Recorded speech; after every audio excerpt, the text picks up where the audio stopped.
Hello, I am Chetan Singh, a teacher trainee at Samsi College of Education who has completed primary and secondary education in a rural school of Bhutan.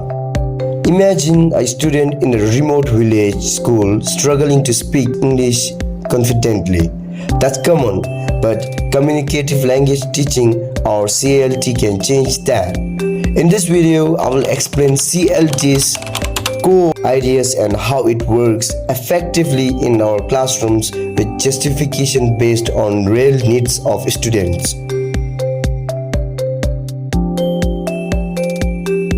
CLT emerged in the 1970s from theories like constructivism, where learning happens through active participation, not just rules. Unlike grammar-heavy methods, its principles are focus on communication, using language for real purposes like sharing ideas. Number 2, integrate skills holistically, emphasizing speaking and listening.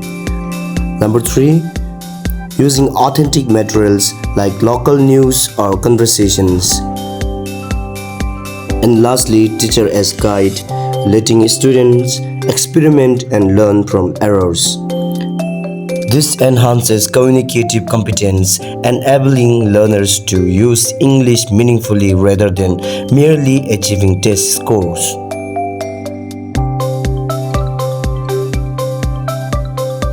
Now, how to use CLT effectively in a rural Bhutanese secondary classroom? Our students need better oral skills.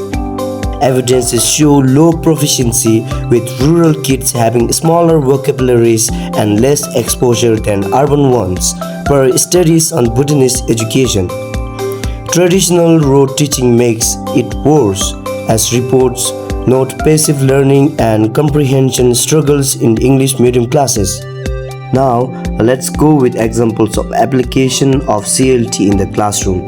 Example number 1, pair role plays.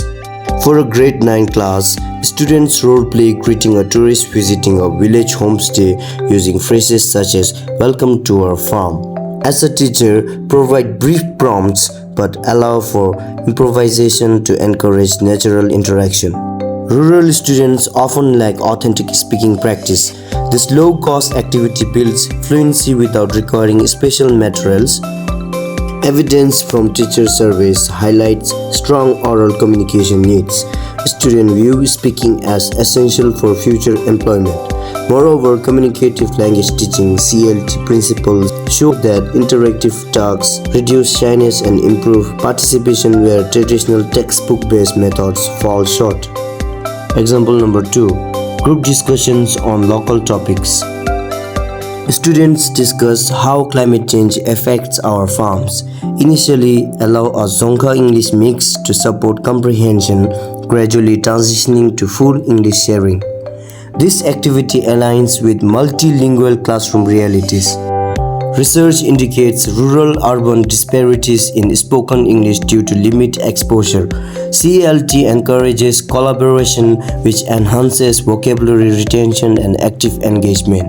Observations show that such discussions motivate quieter students and reinforce positive attitudes toward learning English communicatively.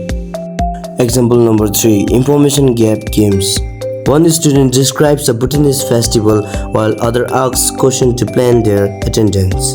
This task addresses limited exposure to extracurricular English use. Studies on English medium instruction show that rote memorization does not foster real communication. CLT supports this kind of tasks as it develops problem solving and critical thinking. In my classroom, I will guide and support students through gentle correction, keeping activities linked to their tests for balance. Research shows that we shouldn't overlook exams, so I blend them with an ELF approach to build real, practical communication skills. In conclusion, the interactive principles of CLT make it highly effective in rural Bhutan, boosting both fluency and engagement. Give it a try in your classroom. Your students will definitely appreciate it.